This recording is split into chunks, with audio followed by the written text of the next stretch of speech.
दोस्तों, आज की भाग दौड़ भरी जिंदगी में हम जितना बाहर की दुनिया को संवारने में लगे हुए हैं, उतना ही अपने भीतर के संसार को भूलते जा रहे हैं। मन के विचारों का शोर हमें चैन से जीने नहीं देता। हम भविष्य की चिंताओं और अतीत की यादों में इतने उलझ जाते हैं कि वर्तमान का आनंद लेना ही भूल जाते हैं। अर्थात हमारा दिमाग विचारों से इतना ज्यादा भर जाता है कि वह हमें शांति से एक जगह पर बैठने ही नहीं देता। लेकिन क्या आपने कभी सोचा है कि असली शांति कहां मिलती है?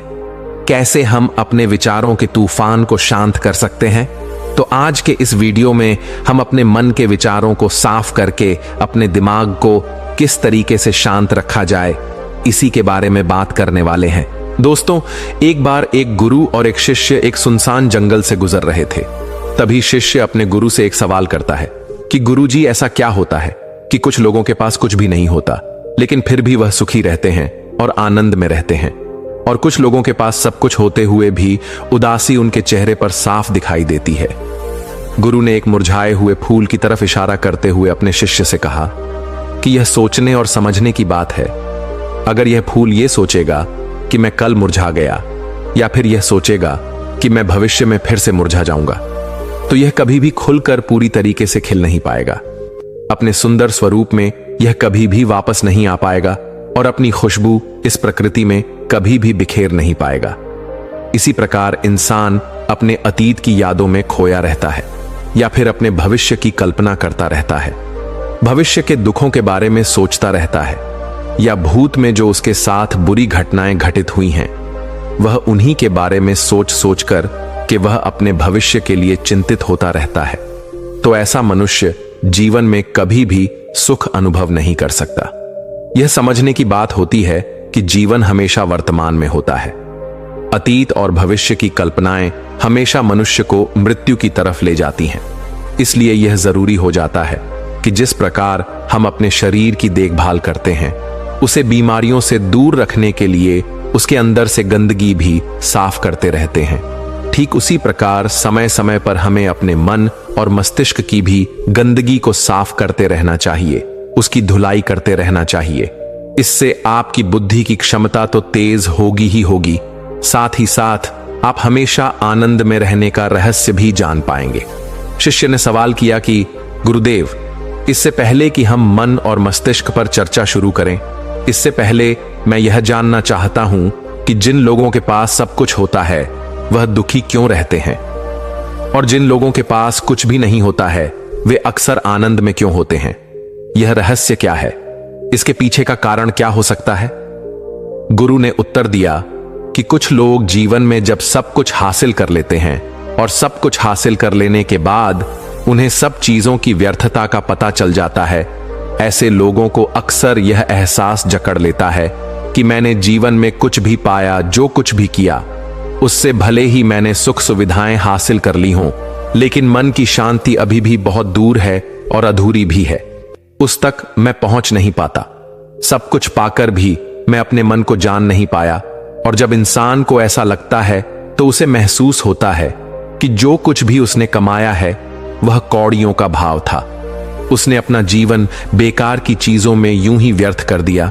और वहीं पर जिस इंसान के पास जीवन में कुछ भी नहीं होता है, उसके पास एक उम्मीद होती है, सब कुछ पाने की लालसा रखता है, और वही लालसा, वही इच्छा उसको जीवन में खुश रखती है, आगे बढ़ाती है, और ऊर्जा सेवा हमेशा भरा रहता है।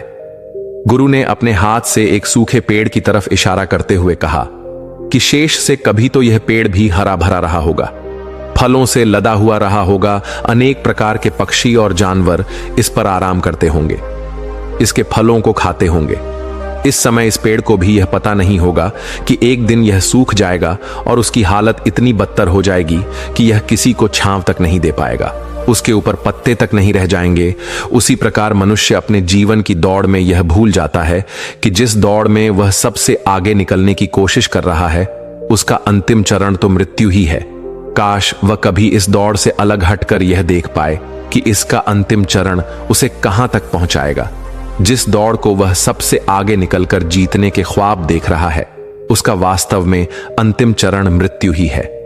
काश वह कभी जीवन की दौड़ में ठहर कर यह देख पाए कि उसका का अंतिम चरण क्या है और उसका परिणाम क्या होने वाला है, वह तो बहुत कुछ इकट्ठा करने में लगा हुआ है। एक दिन वह सब यहीं का यहीं रह जाएगा। इकट्ठा करते करते एक दिन उसका शरीर मृत्यु को प्राप्त हो जाएगा और फिर उसका शरीर आग में जलकर राख हो जाएगा, लेकिन उसके द्वारा बनाई हुई चीज सब यहीं की यहीं पड़ी रह जाएगी। लेकिन इंसान चीजों को इकट्ठा करते करते अपनी जिंदगी को जीना भूल जाता है। वह कभी ठीक से खुलकर हंस भी नहीं पाता, बस इकट्ठा करने में लगा रहता है और इकट्ठा करते करते वह अपने सब सुख, चैन, खुशी सब कुछ खो देता है। ऐसा भी हो सकता है कि वह ऐसे कार्यों की तरफ आगे बढ़ सकता है जो उसके जीवन में आनंद पैदा करता हो, जो उसके जीवन को एक नई दिशा दे।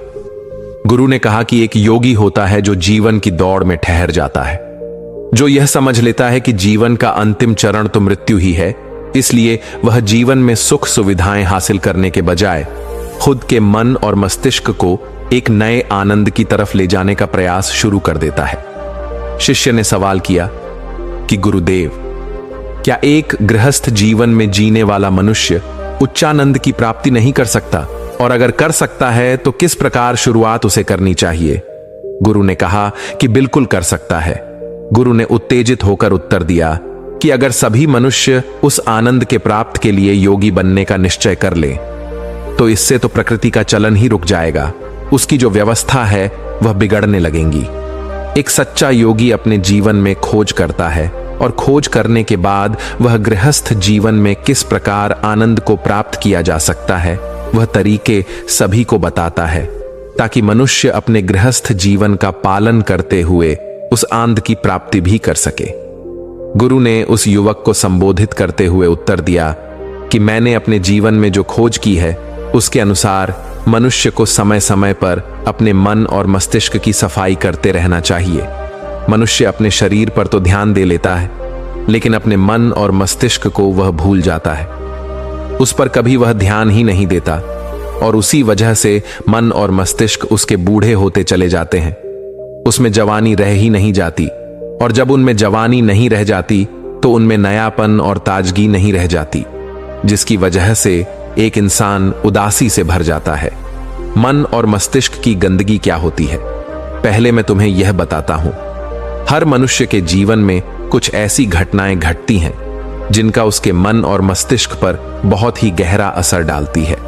वह जीवन पर्यंत उन घटनाओं को भुला भी नहीं पाता, और वही घटनाएं उसके मन में पूरी तरह से पक्की बैठ जाती हैं, जो उसके मन में गांठ बना लेती है, और भविष्य में जब भी वह कोई काम करता है तो यह घटनाएं उसको प्रभावित करती हैं।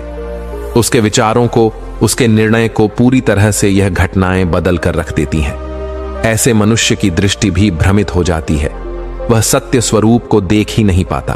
वह उन चीजों को उन घटनाओं से जोड़कर भ्रमित तरीके से देखता रहता है। उदाहरण के लिए, अगर किसी बुरी आंखें वाले आदमी ने आपको धोखा दे दिया है तो आप जीवन पर्यंत बुरी आंखें वाले आदमी को हमेशा धोखेबाज ही समझते रहेंगे। उस पर कभी पूर्ण रूप से आप विश्वास ही नहीं कर पाएंगे।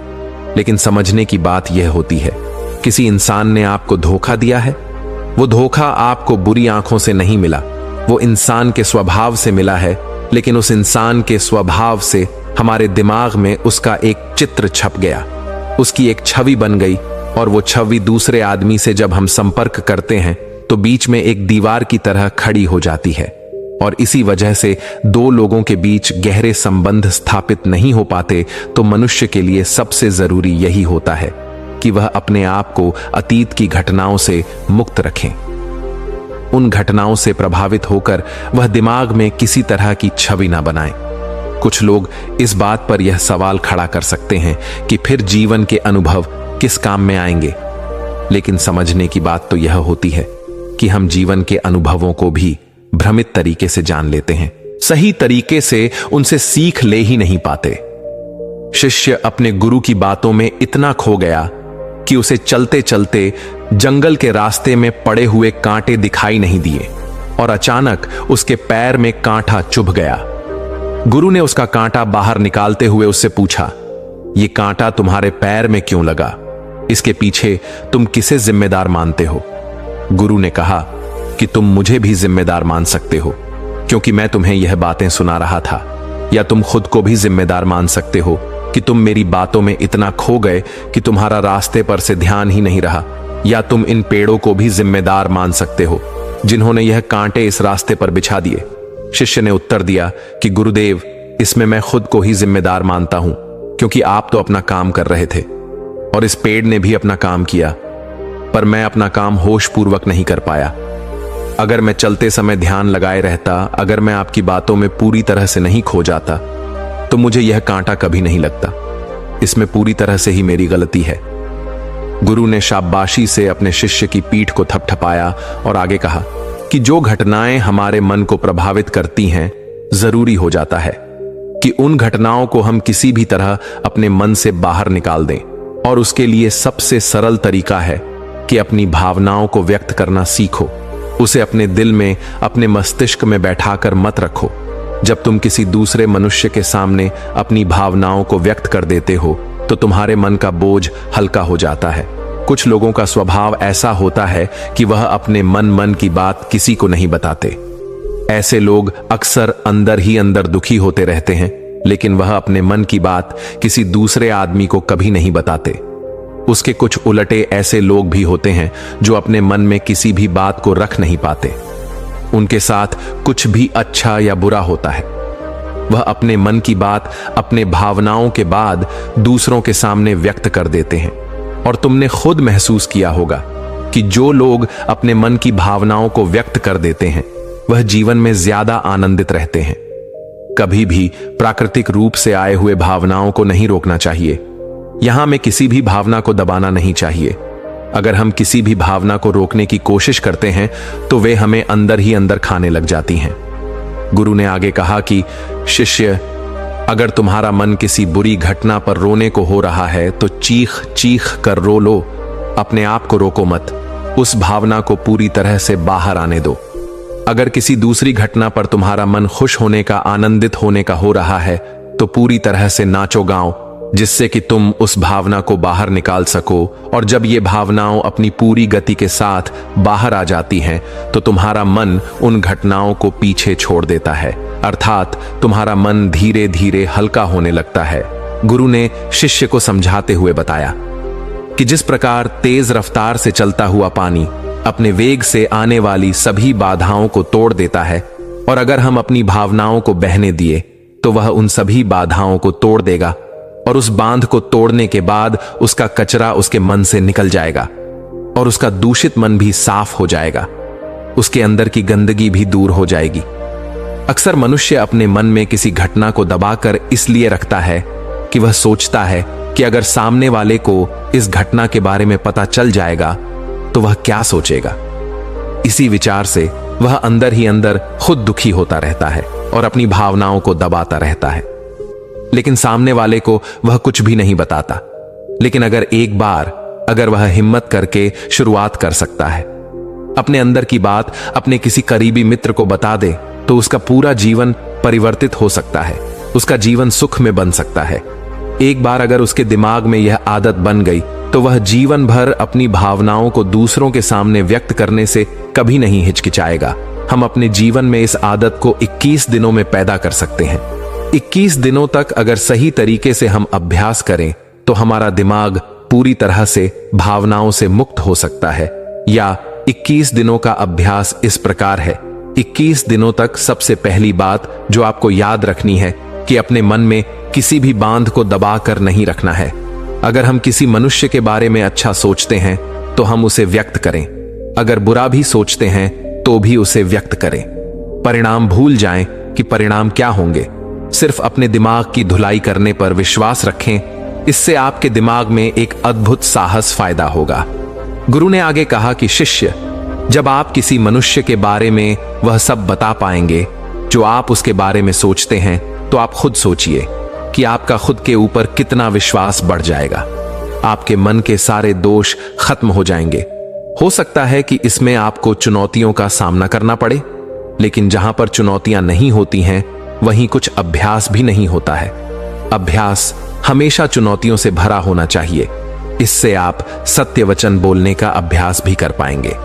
अक्सर हम दूसरों को प्रभावित करने के लिए वह सब बोलते रहते हैं जो उन्हें अच्छा लगता हो, लेकिन वो नहीं बोलते जो हम उनके बारे में सचमुच सोचते हैं।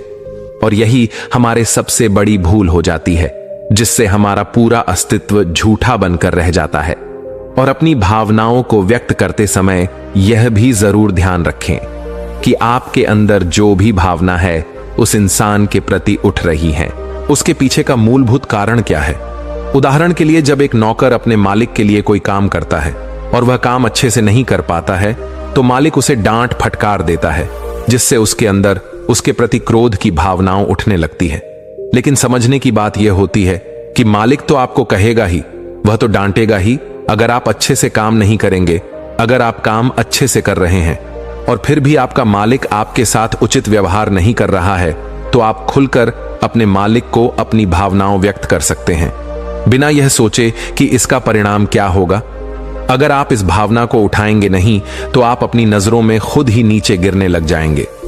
आपका आत्मविश्वास बिल्कुल खत्म हो जाएगा। दूसरा अभ्यास जो तुम्हें 21 दिनों तक करना है वह यह है कि जो भी घटनाएं तुम्हारे साथ घटित होती हैं, कम से कम आपके जीवन में एक ऐसा इंसान होना चाहिए जिसके सामने तुम अपने दिल की बात रख सकते हो। चाहे अच्छी बात हो, चाहे बुरी बात हो, वह सब बातें तुम बिना कुछ सोचे विचारे, बिना कुछ डर से कि वह इंसान तुम्हारे बारे में क्या सोचेगा, तुम उस इंसान को अपनी सारी बातें बता सको और वह इंसान तुम्हारी सारी बातें सुनने के बाद तुम्हारे लिए कोई छवि पैदा ना करे। ऐसे इंसान अपने जीवन में खोजो और उनके सामने अपनी सारी भावनाएं व्यक्त करने की कोशिश करो। दिन में जो कुछ भी घटित होता है, अच्छा लगता है या बुरा होता है, किसी के प्रति आकर्षण होता है, उसको एक दोस्त की तरह बताने का प्रयास करें। इससे यह पता चल जाएगा कि तुम्हारा मन घटनाओं के प्रति किस प्रकार की भावनाएं पैदा करता है। तुम अपने मन की सारी बातें उससे कह दो, ताकि तुम्हारे अंदर की भावनाएं, तुम्हारे अंदर में जो विचार उत्पन्न हो रहे हैं, वह पूरी तरह खाली हो जाएं। तीसरा अभ्यास जो तुम्हारे मन को खाली रखेगा वह है योग निद्रा का अभ्यास। यह चर्चा खत्म करते हुए गुरु और शिष्य उस जंगल को पार करके अपने आश्रम में पहुंच चुके थे। दोस्तों, इस कहानी से आपने क्या समझा? अपने विचारों को, अपने भावनाओं को एक कमेंट के माध्यम से जरूर बताएं। क्या पता आपके एक कमेंट से किसी का जीवन बदल जाए। धन्यवाद।